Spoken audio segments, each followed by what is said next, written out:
Welcome to Ceasefire, where civics meets civility and engagement meets empowerment. Ceasefire is hosted by former Boerne ISD trustee and owner of the Boerne Bookshop, Dale Adams, and by former Boerne City Council member and local insurance agent, Ron Cisneros. Ready, aim, ceasefire. Good morning. Welcome to Ceasefire. My name is Dale Adams. And I'm Ron Cisneros. And today we're talking about something that I think everybody probably has in the back of their head. That would be cultural manipulation. Ooh. What is that? Well, why are you asking me? I don't know. You act like I'm part of the show or something. Okay. Well, first we need to think about what is culture. And I read one thing that said culture can be broadly defined as a socially meaningful system of shared ideas, histories, policies, practices, norms, and products that structure and organize behavior. Now, I'm not sure about each one of those necessarily being comprehensive, but the structure and organizing our behavior, I think, is a big part because culture defines how we communicate, how we interact, how we socialize. Right. Yeah. And it's changed a lot. It's always changing. It has. And manipulation is more the conscious change of culture rather than the natural change of culture that happens just as a people grow and mature and change and whatnot.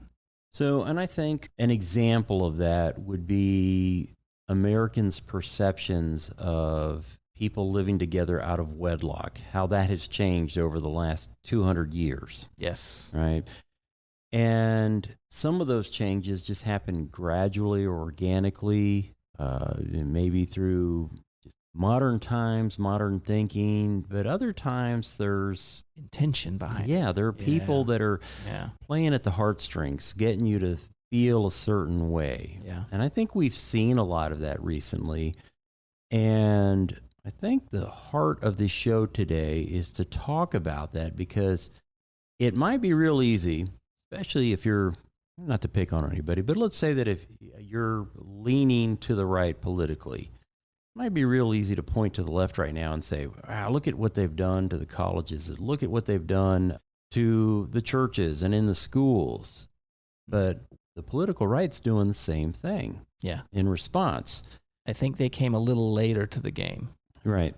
I came across a gentleman by the name of Antonio Gramsci. And I'd never heard of this guy before, but there was an article in the paper about somebody on the right who wants to emulate him and do what he did. About 100 years ago, he wrote about the path to power is not through economic classes and structures and challenges. It's through cultural change. And he wrote that what we need to do is we need to take over the culture and the universities, because that's where the culture comes from, is the universities and the schools and various institutions. And he sort of laid the groundwork for the conscious changing of the culture. Mm-hmm. And I read this, and then I read that this other guy wants to do that for the right. And I thought, I don't want anybody manipulating the culture. It should be a natural, organic expression of the people and their values. Now, that may not necessarily be the greatest thing, but it should be an expression of the people and not something that tries to control or mold the people. And I don't like that idea of molding the people. Right. Yeah. So what we're talking about is indoctrination. Right. You shouldn't want to see that, because I think that's the problem of being human, is that you're looking for the most efficient way to accomplish something, right? Yes. And we tend to gravitate towards that idea of the ends justifies the means, right? And so maybe as a parent of either the political left or the political right, you want your children to have those same values that you have. And so if the high school or the university or college is promoting those values and they're shared values with your own, then you're like, okay, I'm good with that. Right. Right. But that's not good for the other parents whose kids are going there. Right. You know, they may have a different set of values. And what we should want, whether you're of the left or of the right, is for your kids to go to college and get the basics, get mathematics and science and language arts and all of those things free of indoctrination. Right. You want them to teach your children how to think for themselves. Yeah. And they should get their culture from their parents or their community or their close friends. Right. Not from a structured organization. Yeah. Right. Let's talk about manipulation for a second. I want to take a step back and talk about some of the signs of manipulation and address them. So one of those is guilt tripping. Mm-hmm. Right? And so we see that in the whole indoctrination movement, making people feel guilty about something. And like the term white privilege, which I really hate, that's guilt tripping. Yeah. It's just getting you to feel guilty about something you had no control over. Yeah. What situation you're born in, where you're born, with the color of your skin, your religious background. I mean, your parents brought you into this world and they taught you a whole bunch of stuff, and now you're supposed to feel guilty about it. That's manipulation. Yeah. Another one is the victim card. Yeah. That's become very, very common. Yeah. It's everywhere now. Yeah. And you see that everywhere. You see that even among the people that have that so-called privileged status, Mm-hmm. there's a victim card. I saw that a lot because of my ethnicity. I probably had every reason to play that myself. And I experienced racism as a young man. I was enrolled in third grade, and I was living in Florida, and I was supposed to go to one school, and they didn't want me there because the Latino students were supposed to go to another school. And my mom, who had been subject to racism, fought hard to keep us in the school, which is just down the street from our home. But you have to be careful with things like that, because you can walk around with a chip on your shoulder and play the victim card the rest of your life. And that only gets you so far. And it might get you a seat somewhere, a coveted seat, but you're there then because of your last name or your ethnicity, not because of merit. Yeah. I'm a big believer in meritocracy. Yeah. But that's another one. And I think a lot of that comes from the us-them mentality, Mm-hmm. and somebody's always responsible for something, Right. rather than things are just happening.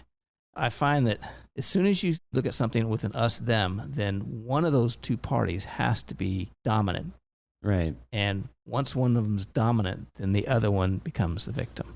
Right. And the whole us-them mentality, and it's encouraged. Honestly, it's encouraged by the people that want to manipulate culture, because that's an easy way to do it. Because once you polarize, then you can start saying they're the enemy, Right. and it's all downhill from there. And that happens a lot. And that's not a new thing. I mean, that's always happened in societies. You've always got people trying to demagogue, and the populist movements and stuff, whatnot. So Right.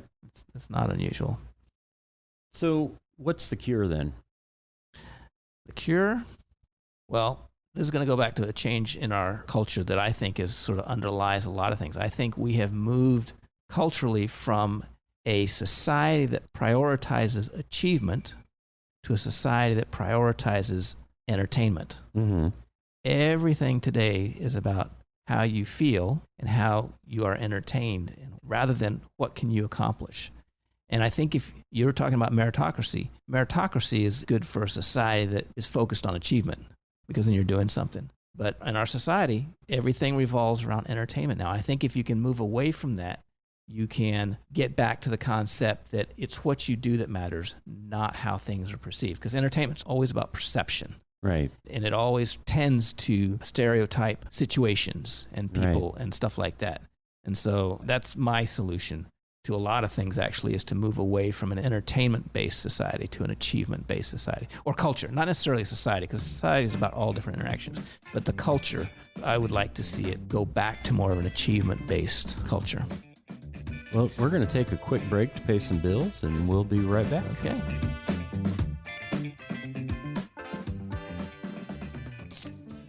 Boerne has its own bookshop. In fact, it's called the Boerne Bookshop. Hi, I'm Dale Adams, inviting you to get lost. Get lost in a good book in our relaxed and casual atmosphere. We have a wide and eclectic selection in the Boerne Bookshop, and we pride ourselves on finding what you're looking for. We do author meet and greets, host writing workshops, and can connect you with a good book club. And your young ones will absolutely love our kids section at the Boerne Bookshop.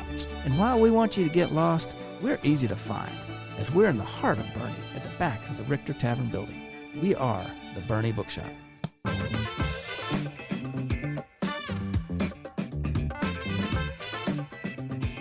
Welcome back to Ceasefire with Dale and Ron. We're talking about culture and its manipulation and its changes. What's the difference between a parent instilling a culture in a child and a school indoctrinating a child? Ooh, that's a great question. Culture coming from the parents, I think, is sort of like the natural way. It's part of the whole natural law way of thinking. Yeah, it's organic. And it's odd to me that we live in a world that nowadays promotes culture, right? And promotes diversity and equity and inclusion. But almost sort of as a us-them situation. Right, like you were talking about. And what you come to find is that it's only certain cultures that are promoted, certain diversity that's promoted. When it's coming from the parents, that is, as you said, organic, and that's the way it should be. When it's coming from the school, it's coming from a professor or from a department that doesn't really have a vested interest in the outcome of that student, right? This is that whole ends justifies the means thing. They're thinking about something beyond that local town or community or that culture. They're thinking about the way they would like the world to be. And that student is just a cog in their machine. Right. They don't care. He's just a part of a process. And growing up, I was am not the person that I am now.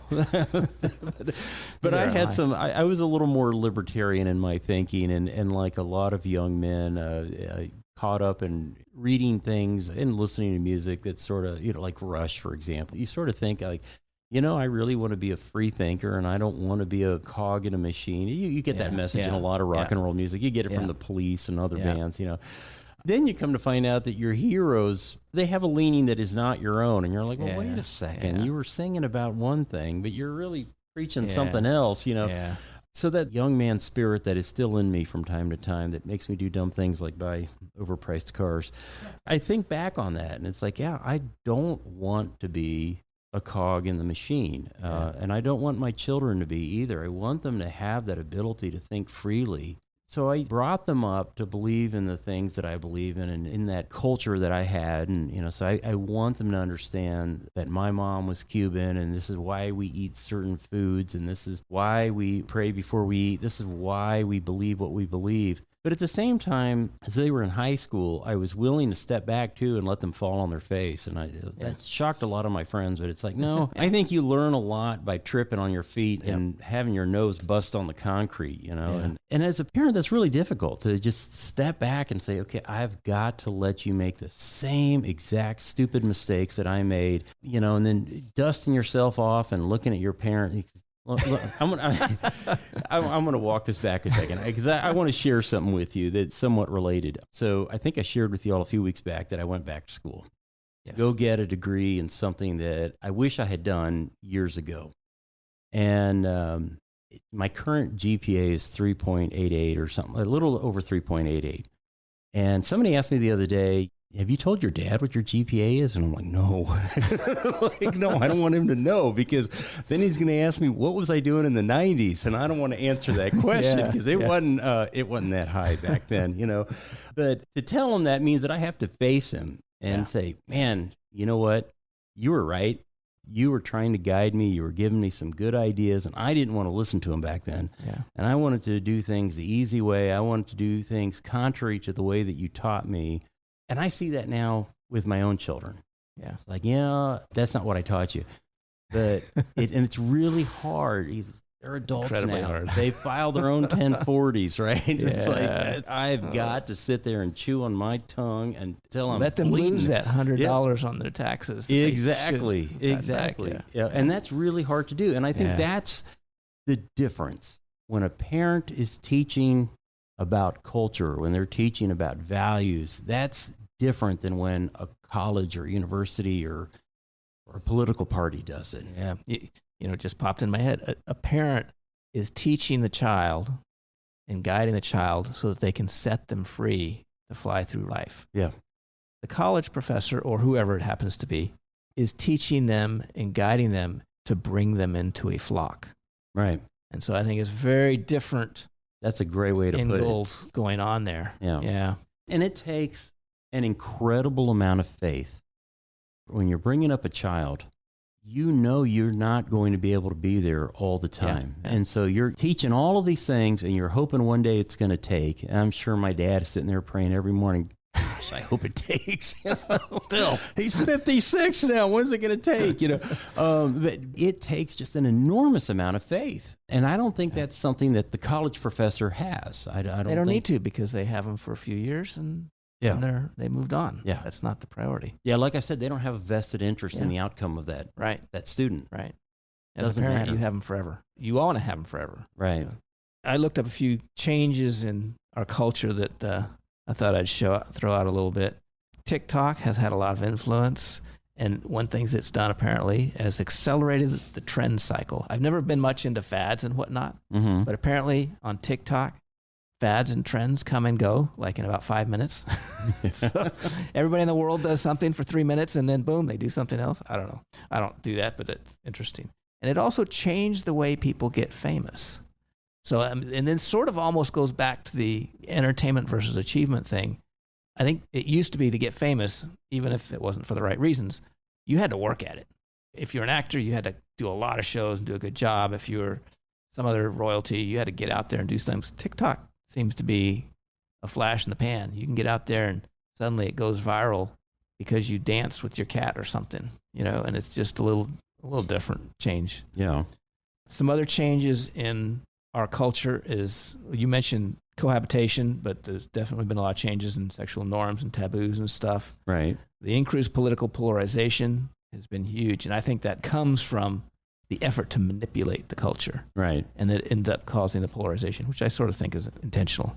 And the distrust of institutional systems, which I think has developed a lot over the last 30, maybe even more years. Right. And that comes from, I don't think that comes from intentional manipulation of the culture. I think it comes from the past deceptions by those institutions, and perhaps from their efforts to address culture. Because like universities, they used to be highly respected, and the professors were almost worshipped. Right. But once the professors started trying to guide people in other ways other than teaching them math or physics or whatever they happen to be teaching them, I think they lost some respect. Right. And I think that's trickled into a lot of areas that have attempted to leave their lane, so to speak. Right. So now we have a lot less trust in institutions than I think we used to 50 years ago. Yeah, I think another one is the roles of corporations.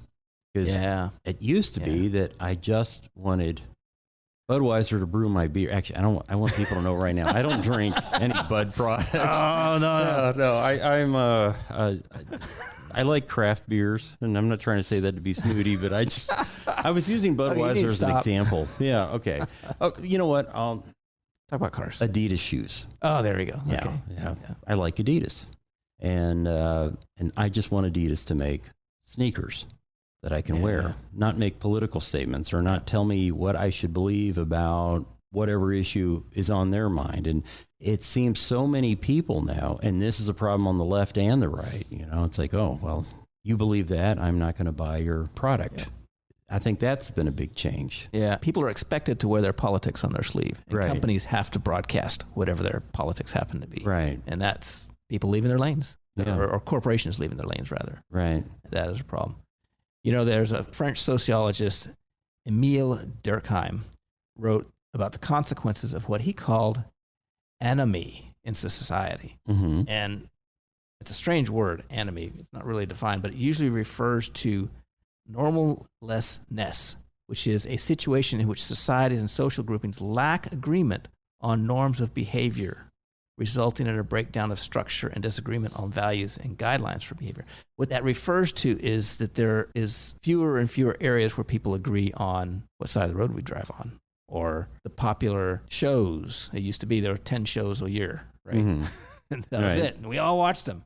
And now the shows I watch are not the same as the shows you watch. Right. Nobody watches the same shows. And so there's no commonality there. Yeah. And so his point was that fewer and fewer of these commonalities you have among society, the more the society is going to break down. And he didn't really talk about which commonalities are important or what you need to have. But I think it was a neat point that in a society, in order to have a sort of a cohesive culture, you need to have a lot of points of commonality that are going along among a lot of people. And I think we lost a lot of that. And some of that comes from the internet and streaming and all this kind of stuff and polarization. But Well, It's interesting.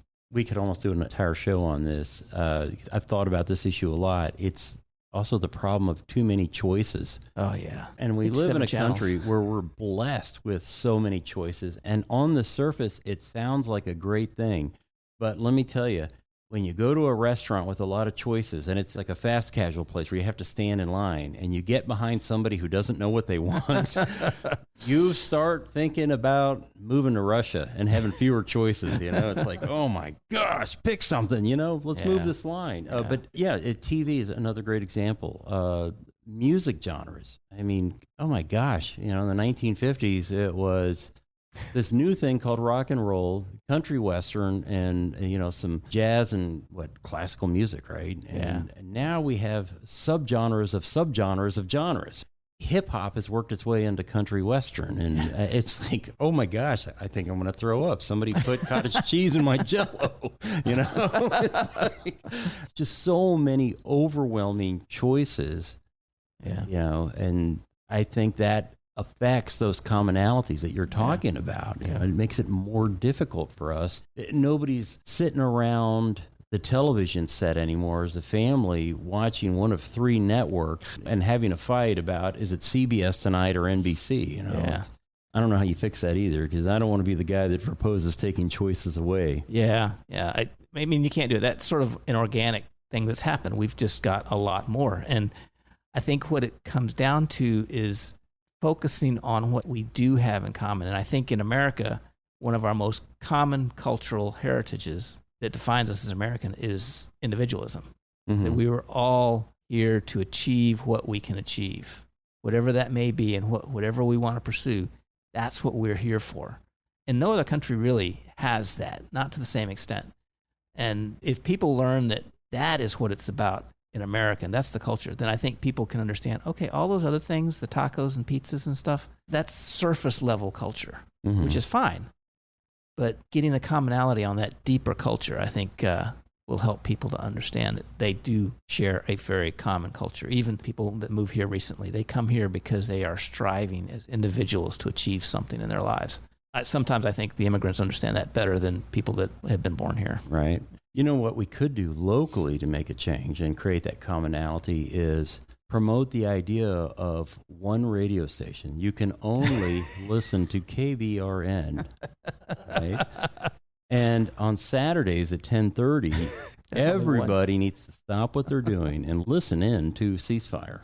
Right? There you go. I think that's a great idea. Let's start there. Yeah.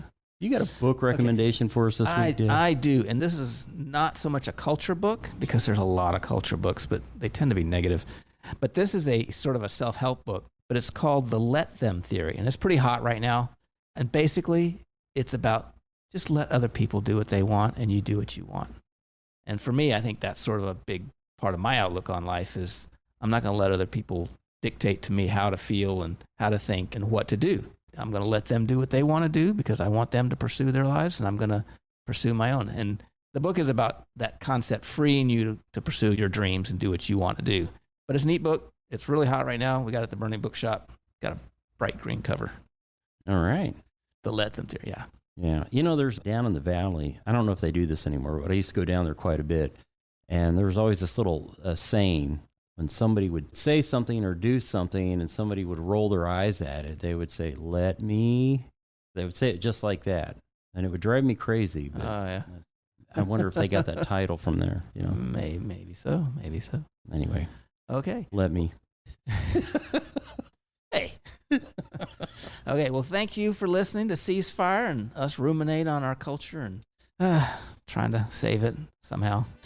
If you've missed any of this, you can always go to BoerneRadio.com and listen to it there or any of our other shows. And we will see you next week on KBRN, the only radio station in Boerne.